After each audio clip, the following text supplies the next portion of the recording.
अस्सलाम वालेकुम नाज़रीन, खालिद इकबाल का सलाम कबूल कीजिए। डायलॉग विद प्रोफेसर अकरम ईरानी। हमारा आज का मौजू है, क्या अमेरिका के इल्म में ये बात नहीं थी कि पाकिस्तान और सऊदी अरब दिफाई मुआहदा करने जा रहे हैं? ये हमारा आज का सवाल है। चलते हैं जनाब प्रोफेसर अकरम ईरानी साहब के पास। डॉक्टर साहब देखिए, ये कहानियां बेची जाती हैं अपने लोगों को कि हमने अचानक ये फैसला कर लिया, या एक हमला हुआ कतर के ऊपर और फौरन फैसला हो गया। इतने बड़े फैसले इतनी जज्बाती तौर पे नहीं किए जाते। ये कहना कि इसराइल कतर के ऊपर हमला कर रहा था और अमेरिका को मालूम नहीं था, इसका सवाल ही पैदा नहीं होता। वहां सेंट्रल कमांड का दफ्तर है, वहां रडार बड़े लगे हुए हैं, दिफाई निजाम लगे हुए हैं। ये मुमकिन ही नहीं कि कोई त्यारा बगैर डिटेक्ट हुए आके हमला कर जाए, तो उन्हें मालूम था। और ये मुआहदा भी अचानक नहीं हुआ है। देखें, जो हमारी आसिम मुनीर साहब की कामयाबी की कहानियां हैं, ये अमेरिकी सदर ट्रंप के मुलाकात के साथ शुरू हो गई थी ना, या उससे पहले जब इंडिया पाकिस्तान की लड़ाई हुई और इंडिया के जहाज गिरे कहते हैं और पाकिस्तान ने अपना भरपूर डिफेंस किया, तो उस वक्त से शुरू हुई है ना। देखिए, पाकिस्तान को कामयाबी क्यों हुई?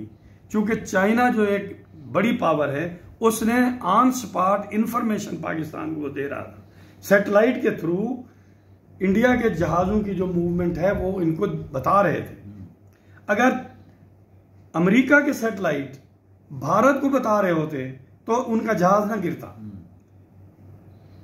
और उनका दिफाई निजाम उस मिसाइल को हिट करने में कामयाब हो जाता जो जहाज गिराने जा रहा था। क्योंकि वो नहीं बता रहे थे, वो उस तरह भारत के पीछे नहीं खड़े हुए थे। भारत के वजीर आजम इसीलिए ट्रंप से नाराज है। मगर मसला यह है, नाराजगी की बात नहीं, भारत वो अपनी पॉलिसी भारत के बारे में बदल चुके थे। अगर भारत के बारे में वो पॉलिसी बदल चुके थे और पाकिस्तान को अपना दोस्त बनाना चाहते थे, तो उन्होंने पाकिस्तान के लिए एक रास्ता बनने दिया, उसमें रुकावट नहीं बने। अब यहां भी वही कुछ हो रहा है। देखिए, अगर सऊदी अरेबिया और पाकिस्तान मिलके इसराइल के खिलाफ कोई अलायंस बना रहे हैं, यानी अमेरिका के खिलाफ बना रहे हैं ना, तो फिर हमारे सदर, हमारे वजीर आजम साहब और आर्मी चीफ साहब को वहां अहमियत क्यों दी जा रही है? तो शो ये मामला इस तरह ब्लैक एंड व्हाइट नहीं है। अमेरिका चूंकि अपनी फौजें यहां से निकालना चाहता है, कम करना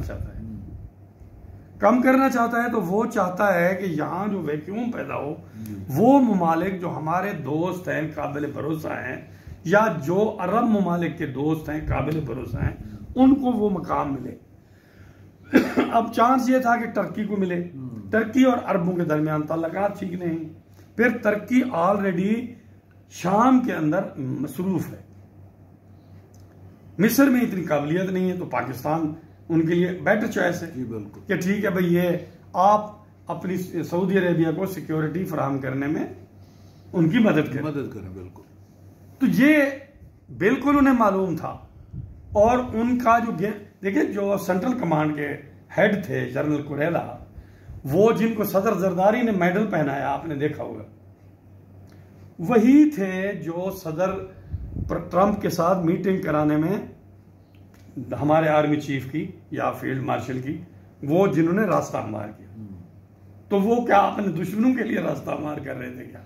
ऐसी कोई बात नहीं है।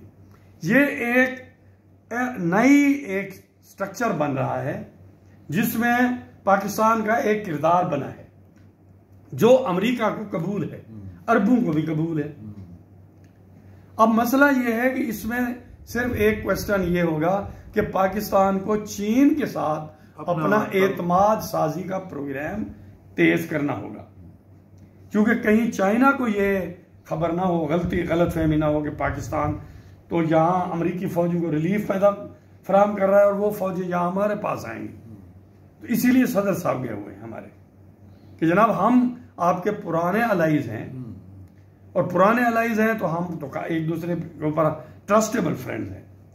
मगर वो कहते हैं ना कि जो सुपर पावर है उसका कोई दोस्त नहीं होता परमानेंट, और कोई उसकी यारी नहीं होती, चाहे वो अमेरिका हो चाहे चाइना भी सुपर पावर है।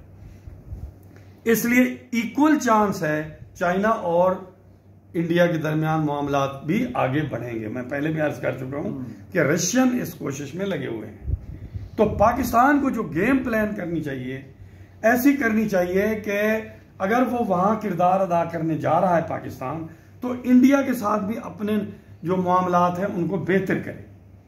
क्योंकि अगर हम एंटी इंडिया रहेंगे बहुत ज्यादा, तो फिर ये मामलात इसमें गड़बड़ आ सकती है।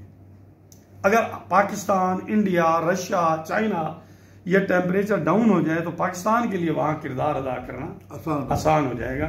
वरना ये होगा कि जो हमारे मुल्क में 2 सूबों में फैला हुआ है मसला, दहशतगर्दी है या अलहदगी पसंदी है, तो वो और आगे बढ़ जाए। जनाब, इसी मकालमे के साथ इजाज़त दीजिए। अल्लाह हाफ़िज़।